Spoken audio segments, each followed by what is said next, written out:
नारायण। ये वीडियो के लिए मैंने एक वाल्मीकि रामायण से प्रसंग लिया है और उत्तरकांड के ये प्रसंग है और श्री राम और अगस्त्य मुनि का संवाद है, जिसमें दशग्रीव यानी कि रावण, जिसको बाद में नाम दिया गया था, तो दशग्रीव, उसके भाई कुंभकर्ण और विभीषण, ये तीनों की कथा इसमें है कि वह उनके जन्म से लेकर लंका में स्थित हुए और फिर चारों दिग्पालों को हराया और फिर उन सभी पर राज कर रहे थे। तो तब तक की पूरी कथा विस्तार से उत्तरकांड में दी गई है। अगस्त्य मुनि उनको श्री राम भगवान को सुनाते हैं और ये जो प्रसंग है वह तीनों भाइयों के तप का प्रसंग है। ये तभी होता है जब ये तीनों छोटे होते हैं। दशग्रीव, विभीषण और कुंभकर्ण तीनों अपनी माता से आज्ञा लेकर तप करने के लिए निकल पड़ते हैं और तीनों के अलग अलग गणतव्य होते हैं तप करने के। और रावण जो है, दशग्रीव 10,000 वर्षों तक तप करते हैं। 10,000 वर्षों में वह भोजन का त्याग करते हैं। वह भोजन के बिना ही 10,000 वर्ष निकाल देते हैं और प्रत्येक 1,000 वर्ष के बाद अपने जो 10 सिर होते हैं उसका एक एक सिर काट के वह अग्नि में आहुति डालते हैं और इस तरह से वह 10,000 ईयर्स, 10,000 वर्ष निकाल देते हैं। और जब 10वां सिर काटने वाले ही होते हैं तभी ब्रह्मदेव उत्पन्न हो जाते हैं और फिर उनको कहते हैं कि मैं आपके तप से बहुत ही प्रसन्न हूँ, आप कहिए आपको क्या चाहिए, मैं आपको वरदान देने के लिए आया हूँ। तो दशग्रीव जो कहते हैं कि सबसे बड़ा भय जो होता है वह मृत्यु का भय होता है, इससे बड़ा कोई भय है ही नहीं। तो मैं आपसे ये मांगता हूँ कि आप मुझे अमरत्व प्रदान कीजिए। ब्रह्मदेव उनको कहते हैं कि अमरत्व तो नहीं दिया जा सकता, क्योंकि जो भी जन्म लेता है उसकी मृत्यु निश्चित ही है। तो आप कुछ और मांग लीजिए, या आप कैसे मरेंगे ये आप मांग सकते हैं। तो दशग्रीव फिर मांगते हैं कि मुझे सुपर्ण यानी कि ईगल्स जो होती है, फिर नागलोक, कोई भी देवता, कोई भी दानव, दैत्य, यक्ष, ये उनको मार नहीं सकते हैं। तो इनसे मुझे भय है, तो इनसे मुझे ऐसा वरदान दीजिए कि ये इनमें से कोई भी मुझे मार ही ना सके। और इसमें सभी आ गए और जो मनुष्य है उनको तो मैं एक घास की तिल्ली समान समझता हूँ, तो मैं उनको नहीं मांगता हूँ, क्योंकि मुझे लगता है कि मनुष्य तो बहुत ही निर्बल होते हैं, दुर्बल होते हैं, तो वो कुछ काम के ही नहीं होते हैं। तो उस पर तो मैं ऐसे ही विजय प्राप्त कर लूंगा, तो मुझे मनुष्यों से कोई भय नहीं है। तो इसलिए मुझे आप ये वरदान दीजिए कि इन सभी से मैं न मरूं, मनुष्य को तो मैं देख लूंगा। तो ब्रह्मदेव प्रसन्न होकर फिर कहते हैं कि आप जैसा चाहते हैं वैसा ही वरदान मैं आपको देता हूँ, और मैं आपको 2 वरदान और देता हूँ कि आपने 10 वर्षों तक, हर 1,000 वर्षों में एक एक सिर जो आपने अपना काट के आहुति दी है उसको भी मैं आपको वापस लौटाता हूँ, तो आपके फिर से 10 सिर हो जाएंगे। और एक मैं वरदान आपको देता हूँ कि आप कहीं भी जाएंगे तो आप कोई भी भेष बदल सकते हैं, कोई भी रूप धारण कर सकते हैं अपने इच्छा के अनुसार। तो ये भी मैं आपको वरदान देता हूँ। तो ये दशग्रीव का 10,000 वर्ष का ये फल ब्रह्मदेव को दिया गया। फिर कुंभकर्ण की बारी आती है। कुंभकर्ण उन्होंने भी बहुत तप किया है। उन्होंने पहले जो उन्होंने जो गर्मी की ऋतु होती है, तो गर्मी की ऋतुओं में वो पंच अग्नि में तपते हैं। पंच अग्नि माने चारों दिशाओं में अग्नि ज्वाला और प्रगटाते हैं, और पांचवी अग्नि जो सूर्य देव की अग्नि मानी जाती है। तो गर्मी की ऋतु में वैसे तप करते थे। जब भी ठंडी आती थी, ठंडी की ऋतुओं में वो पानी में, नदी में खड़े रहते और इतना तप करते थे। और जो जब भी वर्षा की ऋतु होती थी तभी एक घुटने पर बैठकर वह नदी में ऐसे ही तप करते थे। तो इतना कठोर तप उन्होंने भी 10,000 वर्षों तक बहुत कठोर तप किया ब्रह्मदेव का। और उनको भी फिर ब्रह्मदेव प्रसन्न होके फिर सभी देवता के साथ उनको वरदान देने के लिए आते हैं। और जब भी उनको वरदान देने के लिए आते हैं तो सभी देवता सबसे पहले ब्रह्मदेव से ही प्रार्थना करते हैं कि प्रभु आप ये विनती हमारी स्वीकार कीजिए कि कुंभकर्ण जो है इन्होंने तो अब तक इंद्रदेव में, इंद्रलोक में जो उनके 10 द्वारपाल है उसको खा गए हैं, 7 अप्सरा को खा गए हैं, थोड़े से ऋषि और मनुष्यों को भी खा गए हैं। तो ये तो उन्होंने बिना वरदान का ही इतना उत्पात मचाया है। तो आप अगर सोचिए कि आप इनको वरदान देंगे तो आप ये क्या करने जाएंगे। तो आप इनको कृपा करके कोई भी वरदान न दीजिए। अगर देना ही है तो ऐसा कुछ भ्रम फैलाइए कि आप वरदान भी दे दें और वरदान उनको मिले भी नहीं, ऐसा कुछ भ्रम का आयोजन कीजिए। तो ब्रह्मदेव समझ जाते हैं कि ये जो देवताओं ने विनती की है वह सृष्टि के कल्याण हेतु ही की है। क्योंकि अगर कुंभकर्ण जैसे को अगर वरदान दिया जाए, और उनकी जो पहली वृत्ति थी, वरदान के बिना उन्होंने कितना उत्पात मचाया था, कितने लोगों को मार दिया था, खा गए थे। तो अगर वरदान दे देंगे तो ये बहुत ही दुविधा उत्पन्न करेंगे तीनों लोकों के लिए।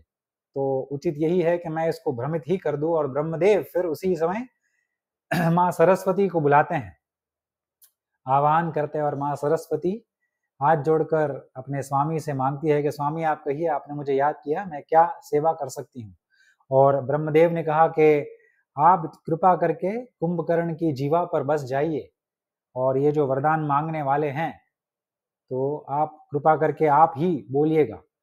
तो उनको सब समझ में आ जाता है कि मुझे क्या करना है, और फिर उनकी जीवा पर बस जाती है माता। और ब्रह्मदेव फिर पूछते हैं कुंभकर्ण को कि आप मांगे, मैं भी बहुत प्रसन्न हूँ आपके तप से। और कुंभकर्ण मांगते हैं कि मुझे ऐसा वरदान दीजिए कि मैं बहुत वर्षों तक सोता ही रहूं। यानी उनको जो संस्कृत में बोलते हैं इंद्रासन मांगने के लिए उन्होंने निद्रासन मांग लिया। तो ये शब्द भेद में फिर निद्रा उन्होंने मांग ली। तो फिर तथास्तु कहकर ब्रह्मदेव फिर चले गए। और फिर उनको भान आता है कुंभकर्ण को कि ये मैंने क्या मांग लिया, कि मैंने तो निद्रासन मांग ली, मैं तो बहुत सालों तक अभी सोता ही रहूंगा। तो उनको फिर बाद में पता चला, सब चले गए, बाद में पता चला, और उनको ये ज्ञात हो जाता है कि कदाचित ये देवता जो आए थे उन्होंने ही ये षड्यंत्र रचा है मेरे विरुद्ध। तो ये हुआ कुंभकर्ण। और फिर विभीषण की बारी आती है। विभीषण जब पहले 5000 वर्ष जब तप करते हैं तो वह एक एक पैर पर खड़े रहकर तप करते हैं विभीषण। और 5000 वर्ष पूर्ण होने के बाद बहुत सारी अप्सराएं उन पर फूल वर्षा करती है, देवता और गंधर्व उनके गुणगान गाते हैं। और फिर उनको वेद पढ़ने की बहुत इच्छा होती है, शास्त्र पढ़ने की बहुत इच्छा होती है, ज्ञान प्राप्त करने की इच्छा होती है। तो इसी इच्छा को लेते हुए वो और 5000 वर्ष तक सूर्य देव की उपासना करते हैं, और 5000 वर्षों तक दोनों हाथ ऊपर करके, सिर ऊपर करके सूर्य देव का आह्वान करते हैं, सूर्य देव को पूजते हैं, उसकी उपासना करते हैं। और ऐसे ही वह 10,000 वर्ष तक तप करते हैं विभीषण। और उनका जब तप समाप्त होता है तब ब्रह्मदेव वहां पर प्रकट होते हैं, और ब्रह्मदेव उनको कहते हैं कि बोलो पुत्र, आपको क्या चाहिए, तुम सदैव धर्म में ही स्थित रहे हो, तो मैं आपसे बहुत ही प्रसन्न हूं, मैं आपको कुछ वरदान देना चाहता हूं। तो विभीषण कहते हैं कि आप इस जगत के स्वामी हैं प्रभु, आप तीनों लोकों के स्वामी हैं, सब ब्रह्मांड के स्वामी हैं, आप लोक गुरु हैं। तो आप स्वयं ये मुझे आकर अगर कह रहे हैं कि आप मेरे तप से प्रसन्न हुए हैं, तो इसी में ही मेरी तप की सफलता है, और मैं कृतार्थ हुआ हूं कि आप स्वयं लोक गुरु होकर भी मेरे तप से, मुझ नीच राक्षस के तप से आप प्रसन्न हुए हैं। तो बहुत ही कृतज्ञ हो जाते हैं। और फिर विभीषण कहते हैं कि अगर आपकी सही में कुछ इच्छा है अगर देने की, मुझे आपको कुछ वरदान देना है, तो मैं यही मांगता हूं कि मेरे जीवन में बड़ी से बड़ी दुविधाएं आए, कोई भी बड़ी दुविधा आए, उस सभी दुविधाओं में मेरा मन कभी धर्म से डगे नहीं, मैं सदैव और सदैव धर्म में ही स्थिर रहूं, मेरी धृति धर्म में बनी रहे। फिर वो कहते हैं कि ब्रह्मास्त्र अपने आप बिना सिखाए ही मेरा मेरा आह्वान करे। ब्रह्मास्त्र जो होते हैं, दिव्य अस्त्र होते हैं, वह मंत्र के अधीन होते हैं। तो मंत्र जो सिखाया जाता है वो बहुत ही गुप्त होता है, और हर एक तंत्र होता है उसके मूल में यंत्र होता है, यंत्र के मूल में मंत्र होता है। तो सभी का मूल मंत्र है, तो दिव्य अस्त्रों का भी मूल मंत्र ही है। तो ये मंत्र जो है ब्रह्मास्त्र का वो उनको स्वयं आह्वान करता है और उनमें बस जाता है। तो ब्रह्मास्त्र भी विभीषण को प्राप्त होता है। और आगे वो कहते हैं कि कोई भी अगर स्थिति ऐसी आए तो मैं धर्म में कभी कोई भी राक्षस होते हुए भी अगर मैं आपसे मांगता हूं कि मैं राक्षस हूं, मगर ये वरदान अवश्य दीजिएगा कि मैं अपने राक्षस का जो दायित्व है वो ही निभाऊं, मैं कोई अन्य किसी योनि का, अन्य कोई वर्ण का, अन्य कोई आश्रम का मैं आवाहन न करूं, तो ये भी मुझे वरदान दीजिए। तो विभीषण ने ऐसा ये मांग लिया है कि जैसे वर्ण व्यवस्था में 4 वर्ण को अपने अपने अधिकार की सीमा में कर्म दिए गए हैं, वही अगर करते हैं तो ही उनको श्रेष्ठ फल मिलता है। तो ऐसे ही एक राक्षस योनि में जब जन्म लिया है, तो विभीषण ने ब्रह्मदेव से यही मांगा है कि मैं अपने जो योनि, जो राक्षस कुल की जो परंपरा है, वही मैं निभाऊं, और किसी अन्य वर्ण या अन्य कोई योनि का जो दायित्व है वो उसमें मैं टांग ना अड़ाऊं, उसको मैं ऐसे ही रहने दूं। मैं राक्षस योनि का जो धर्म होता है उसी की सीमा के अंदर, जो धर्म की सीमा के अंदर के जो कर्म है उसी को मैं निभाऊं। और फिर अंत में विभीषण कहते हैं कि मेरा ये मानना है कि कोई भी मनुष्य हो, कोई भी जीव हो, ऐसा कुछ है ही नहीं जो धर्म के माध्यम से वह प्राप्त नहीं कर सकता है। तो बस यही मेरी आपसे अनुरोध है कि सदैव और सदैव मैं धर्म में लीन रहूं, और मेरे मन में जो भी विचार उत्पन्न हो, जो भी विचार कहीं कोई भी दिशा से आए, मैं कहीं भी हो, वो केवल और केवल धर्म के ही विचार आए। ये भी सुंदर वरदान मांग लेते हैं और ब्रह्मदेव बहुत ही प्रसन्न होते हैं। तो ब्रह्मदेव उनको कहते हैं कि जाओ विभीषण, तुम मेरे पुत्र समान हो, मेरे बहुत प्रिय हो, आपने इतना कुछ मांगा है और आप सदैव ही धर्म में ही स्थित रहे हो, तप करने से पहले, तप के दरमियान और तप होने के बाद भी आप धर्म में ही स्थित रहने वाले हो, ऐसा ही आपने मांगा है। और क्योंकि आपकी वृत्ति ही धर्म वाली है, आप राक्षस होते हुए भी धर्म को इतना मानते हैं, धर्म को सबसे श्रेष्ठ मानते हैं, तो इसीलिए मैं आपसे प्रसन्न होकर आपको अमरत्व प्रदान करता हूं, आप चिरंजीवी होकर जियोगे। तो ये 3 वरदान ब्रह्मदेव ने दिए हैं। तो इसका जो आकलन अगर हम करें, तो इसका आकलन यही होता है कि अगर हम कुंभकर्ण का अगर केस ले, तो कुंभकर्ण ने भी 10,000 वर्षों तक तप किया, रावण ने भी 10,000, तीनों भाइयों ने, विभीषण ने भी 10,000 वर्षों तक तप किया। मगर जो तप करने का कारण था, तप करने के पीछे की जो लालसा थी, तो उनमें तीनों में बहुत ही फर्क है। आप कह सकते हैं कि जो दशग्रीव रावण, दशग्रीव का जो तप था वह राजसिक भावों से उत्पन्न था, और ये कुंभकर्ण का जो तप था वह तामसिक भावों से उत्पन्न था। और विभीषण का जो तप था उसके पीछे के भाव केवल सात्विक थे। तो तप किया मगर सत्व भाव से तप किया, इसीलिए उनके जो मुख से वरदान मांगने के बोल निकले, शब्द निकले, वह केवल धर्म युक्त ही थे। उन्होंने धर्म ही मांगा और इसीलिए उनको अमरत्व दिया गया। जबकि दशग्रीव ने भी 10,000 वर्षों तक तप किया। दशग्रीव ने तो 1,000 वर्ष के बाद अपना सिर काटकर आहुति डाली अग्नि में, फिर भी उनको अमरत्व प्रदान नहीं किया। जबकि विभीषण ने तो अपने कोई अंग काटे नहीं है, विभीषण ने केवल 10,000 वर्षों तक तप किया है। मगर दशग्रीव का अगर आप तप देखें तो 9 सिर उसने काट डाले, और 10वां जब काटने वाला होता है तभी ब्रह्मदेव प्रकट होते हैं। तो अगर तप की अगर आप तीव्रता देखें तो दशग्रीव ने तो अपने सिर काट दिए हैं, जो विभीषण ने नहीं किए हैं। विभीषण ने तो अपनी उंगली भी नहीं काटी है। तो भी दशग्रीव ने अगर अमरत्व मांगा तो उनको क्यों नहीं दिया, और विभीषण ने धर्म मांगा तो उसको अमरत्व दिया। तो यही हमें सीख मिलती है कि धर्म के माध्यम से अमरत्व भी प्रदान किया जा सकता है। क्योंकि देवता, ब्रह्मदेव, नारायण, महादेव, सभी ऋषि यही सोचते हैं कि अगर किसी को हम वरदान देंगे, लंबे आयुष्य का, अमरत्व का वरदान देंगे, तो अगर ऐसा जीव धर्म युक्त हो, धर्म में दृढ़ हो, तो ऐसा अगर मनुष्य इस पृथ्वी पर लंबे समय तक अगर प्रस्तुत रहेगा, जिएगा लंबा, बहुत ही लाखों वर्षों तक, तो अगर वह धर्म युक्त हो तो हमारा ही बोझ बहुत कम कर देगा यही एक मनुष्य। क्योंकि युग बदलते हैं, मगर वह अगर मनुष्य ऐसे का ऐसा ही है, धर्म में स्थित है, तो वह जो युग के बाद युग आते हैं और सतयुग के बाद जैसे जैसे धर्म की हानि होती है, तभी ऐसा अगर मनुष्य हो और ऐसे 4-5 मनुष्य भी इस धरती पर हो, तो वह पूरे विश्व का कल्याण कर सकते हैं अपने ज्ञान से, अपने तप से, और एक नई दिशा, हर आप कह सकते हैं पूरे विश्व को एक नई दिशा दे सकते हैं। जब भी विश्व का जो समाज तंत्र है वो अगर दिशा भटक जाए, दिशा भूल जाए, तो ऐसे समय पर ऐसे महापुरुष जो धर्मयुक्त होते हैं, जो वरदान प्राप्त किए हुए हैं, वो ही बहुत सारा काम तो भगवान का यहीं रहते हुए पृथ्वी लोक में ही वह कर देते हैं। तो भगवान को जन्म लेने की आवश्यकता ही नहीं पड़ती है। तो भगवान भी सोचते हैं अगर हम किसको वरदान देते हैं, तो अगर वह धर्म युक्त हो तो हम वो बहुत ही प्रसन्न होकर वरदान देते हैं।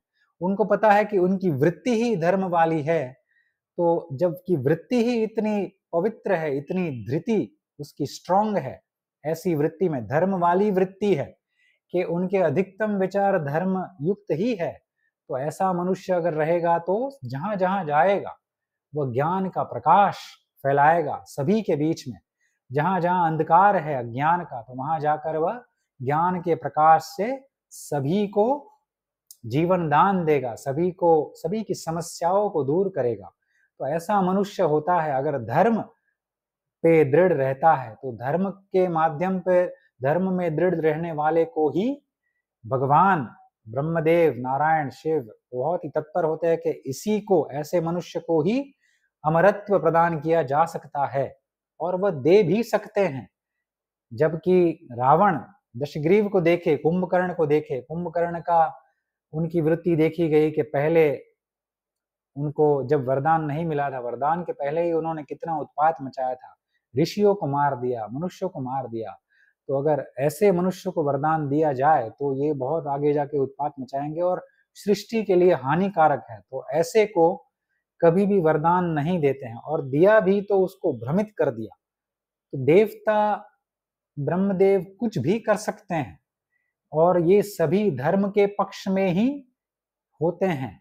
अगर हम ये सीख ले कि दशग्रीव, कुंभकर्ण और विभीषण तीनों ने 10 हजार वर्षों तक तप किया है, कठोर तप किया है, और ये दोनों ने अमरत्व मांगा तो उनको नहीं दिया, और विभीषण ने धर्म ही मांगा, विभीषण ने तो मांगा भी नहीं था अमरत्व, और उनको अमरत्व दे दिया। तो इससे हमें यही सीख मिलती है कि धर्म पे अगर हम चले यहाँ पर इसी कलयुग में भी, तो भी हमारा कल्याण संभव है। अमरत्व तो बहुत दूर की बात है, मगर अगर हम लौकिक कल्याण भी अगर सोचे, लौकिक उद्धार और परलौकिक उद्धार हम सोचे, तो भी संभव है केवल धर्म के माध्यम से ही। बस हमको विश्वास रखने की देरी है। अगर हम विश्वास रखें धर्म पर, धर्म शास्त्रों पर, देवताओं के वचनों पर, जो शास्त्र के द्वारा हमको मिलते हैं, भगवान के वचन जो शास्त्र के द्वारा मिलते हैं, अगर हम उन पर विश्वास रखकर हम जिए, धर्म का पालन करें, तो भगवान और देवता सभी बहुत तत्पर है हमको सब कुछ प्रदान करने के लिए। केवल हमको हमारी वृत्ति जो है वह धर्मयुक्त करनी है। इससे एक दूसरा कंक्लूजन उद्भाषित होता है कि आप देखिए कि दशग्रीव और कुंभकर्ण ने 10,000 वर्षों तक तप किया। अभी तप का फल ये होता है कि उनका शुद्धिकरण हो जाता है। आत्मा में से जो विकार होते हैं वो निकल जाने चाहिए, काम, क्रोध, लोभ, मोह, ईर्ष्या, असत्य, मद इत्यादि सभी विकार निकल जाने चाहिए, मगर इन दोनों के जीव से विकार नहीं निकले। तो ये जो वृत्ति होती है, वृत्ति उसको बदलना बहुत ही कठिन है, और यही ये उद्भाषित करता है कि वर्ण व्यवस्था जो है वह वृत्तियों पे आधारित है। ब्राह्मण, क्षत्रिय, वैश्य, शूद्र जो चारों वर्ण है, उनकी जो वृत्ति होती है, इंस्टिंक्ट, नेचुरल इंस्टिंक्ट जिसको बोलते हैं, तो उनकी जो वृत्ति होती है वह ऐसी ही होती है जो वर्ण के आधार पर ही उनकी वृत्ति होती है। इसका क्रॉस रेफरेंस अगर बहुत सारे शास्त्रों से लिया जा सकता है। बेस्ट अगर आपको चाहिए तो महाभारत में व्याद गीता है। व्याद गीता है तो उसमें कौशिक ऋषि नाम के एक ऋषि होते हैं, वो जाते हैं मिथिला नगरी में। वहां पर एक कसाई होता है जो व्याद जिसको कहते हैं, तो वो तो शूद्र होता है। तो ब्राह्मण ऋषि जो होते हैं वह शूद्र के पास ज्ञान लेने जाते हैं, मगर वो शूद्र कहता है कि मेरा पिछला जन्म ब्राह्मण में था, योनि में था, ब्राह्मण कुल में मैं जन्मा था, मगर मैंने ब्राह्मणों का बहुत अपमान किया, मैंने बहुत लोगों का अपमान किया, तो इसी कारण मुझे शूद्र का जन्म फिर से मिला। मगर मुझे पिछले जन्म का जो कर्म है वो मुझे ज्ञात है, तो इसलिए जो ज्ञान है वो मेरे पास बहुत ही अधिक है। तो एक ब्राह्मण जो है वह एक व्याध के पास, शूद्र के पास ज्ञान लेने जाता है, तो उसका नाम है व्याध गीता। बहुत सुंदर गीता है, बहुत बड़ी गीता है। मगर वह व्याध कहता है कि मैं शूद्र हूँ, शूद्र का धर्म पालन कर रहा हूँ, मगर मेरी वृत्ति जो है वो ब्राह्मण जैसी है, क्योंकि मैं पिछले जन्म में ब्राह्मण था और मेरी वृत्ति अभी भी वैसी है। मगर ये जो पाप कर्म का भोग मुझे भोगना था, इसलिए मुझे ये योनि में जन्म मिला, और फिर से मैं इसी योनि में अपने योनि के जो वर्ण के जो अधिकार की सीमा में जो कर्म आते हैं, तो उसी को मैं निभा रहा हूँ, और इसके बाद मैं अपनी वृत्ति को शुद्ध कर रहा हूँ। तो जो वृत्तियां होती है, ये शुद्धिकरण के लिए ही भगवान श्री कृष्ण भगवत गीता में कहते हैं कि आत्मा जो होती है वह निरंतर जन्म लेती है, और जन्म लेते लेते लेते वह ऊपर के लोकों में जन्म लेती है, ऊपर के वर्णों में जन्म लेती है, और धीरे धीरे फिर जैसे ऊपर जाती है तो उसकी वृत्तियां शुद्ध होती है, और धीरे धीरे उसके विकार निकलने लगते हैं। तो अगर 10,000 वर्षों तक दशग्रीव और कुंभकर्ण ने भी तप किया है, उनकी भी राक्षस वृत्ति नहीं गई, जबकि वो तो पुलस्त्य के तीसरे नंबर में थे। पुलस्त्य तो सप्तऋषि थे, वहां से तीसरे नंबर पर ही थे दशग्रीव, बहुत ही शुद्ध थे। विभीषण भी शुद्ध थे, और विभीषण ने अपने तप से वृत्ति शांत कर ली। भले ही वह जय विजय के अवतार शापित उनका था, मगर वृत्तियों को बदलना बहुत ही कठिन है। एक ही जन्म में अगर हम बदल सके, बहुत ही लगभग असंभव जैसा कार्य है, मगर तपोबल से वह प्राप्त किया जा सकता है, जैसे ये व्याध ने किया था महाभारत में। मगर वो करोड़ों में ऐसे रत्न बहुत ही कम मिलते हैं।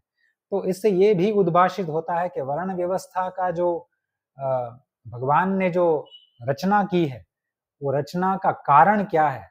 सभी को बांटा है, मगर भेद जो है, हम सभी में भेद का आलम्बन लेकर ही हम निर्भेद परमात्मा तक पहुंच सकते हैं। अगर सब में भेद ना हो, सब हम एक जैसे ही हो, तो फिर जीवन कैसा होगा। और वृत्तियों से ही हम पता लगा सकते हैं कि कौन कैसे वर्ण का है। उसमें अपवाद तो होंगे, अपवाद माने एक्सेप्शन, 5-10% एक्सेप्शन सभी में होते हैं। Every rule has an exception, but the exception does not negate the rule. Rule जो होता है वो कायम ही रहता है, मगर अगर अपवाद भी है तो ऐसा नहीं कह सकते कि अपवाद के माध्यम से ये रूल है ही नहीं, ये नियम है ही नहीं। जो वृत्ति है वो तो रहती ही है, और वृत्तियों को अगर हमें देखना है, तो अगर हम लोगों के कर्मों को देखें, लोगों के विचारों को देखें, तभी से हमको वहां से अपनी अपनी वृत्ति पता चलती है। जो डोमिनेंट प्रोपेंसिटीज होती है जीवन की, लोगों की, पुरुष की, स्त्री की, वर्णों की, तो उससे हमें ये पता चलता है कि हमको ये जो निरंतर जन्म लेने का जो एक प्रयोजन है भगवान ने हमारे लिए बनाया है। भगवान तो कहते हैं भी है कि आप कोई भी वर्ण में हो, अगर मुझे आप पूजते हो तो मैं आपको प्राप्त हो सकता हूँ। शूद्र भी अगर पूजते हैं भगवान को, तो वो शूद्र को भी भगवान अधिक से अधिक जल्द से जल्द मिल सकते हैं। जैसे नारद मुनि शूद्र के पुत्र थे, दासी के पुत्र, और दूसरा जन्म सीधा डायरेक्टली ब्रह्मदेव का पुत्र, कोई सामान्य ब्राह्मण भी नहीं, महान ऋषि भी नहीं, सीधे ब्रह्मदेव का पुत्र। तो ऐसा तप अगर वर्णोचित अधिकार की सीमा में अगर हम वर्ण का पालन करें, तो ही हमारी मति ऐसी सुधर सकती है कि हम भगवान को प्राप्त कर सकते हैं। तो ये भी बहुत बड़ा एक मैसेज है यहाँ से कि 10,000 वर्षों के तप के बाद भी वृत्ति बदलती नहीं है, जबकि अगर 10,000 वर्ष हम भी तप करें तो हम तो बहुत ही सुधरे हुए हो जाने चाहिए थे। अगर हम 10,000 वर्ष करें तप करें तो हम में काम, क्रोध, लोभ सब कुछ न होने के बराबर होना चाहिए और हम केवल मोक्ष ही मांग ले, क्योंकि हमने इतना कुछ तप सहन कर लिया, हमने वेद का ज्ञान प्राप्त कर लिया है, हमने ब्रह्म ज्ञान कदाचित प्राप्त कर लिया है, फिर भी हम ऐसे तत्वज्ञानी नहीं हो सकते हैं। तो ये यही उद्भाषित करता है कि वृत्तियों को बदलने के लिए बहुत ही कठोर परिश्रम होता है और इसीलिए कदाचित भगवान निरंतर जन्म ये जो वर्ण व्यवस्था की है वो हमको दे चुके हैं। तो ऐसे ही अगर वीडियोस आपको पसंद है तो आप मेरी चैनल को सब्सक्राइब कर सकते हैं और आपको गोवर्धन मठ नाम की एक सुंदर चैनल है उसको आप अवश्य सब्सक्राइब कीजिएगा। वहां पर आपको धर्म, राष्ट्र, अध्यात्म तीनों का आपको संपूर्ण ज्ञान मिलेगा डायरेक्टली, और वो जो भी ज्ञान अगर आप सुनते हैं और अपनाते हैं अपने जीवन में चरितार्थ करते हैं तो आपका कल्याण और मंगल अवश्य संभव है। शिव शंकर प्रलयंकर।